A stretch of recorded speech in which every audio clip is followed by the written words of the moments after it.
Okay, so this one's been a pain in the neck. It's the video, not the gun. The gun is a Uberti Griswold and Gunnison replica made in 1967.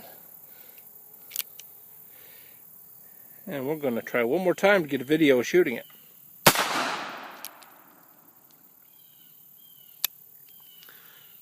Cap didn't pop, we'll try it again.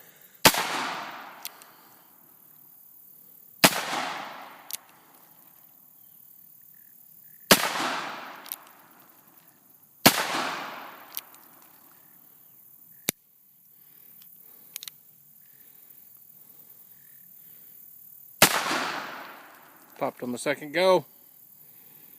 So with the exception of that one cap not being seated, no issues. Shoots nice. Thanks for watching.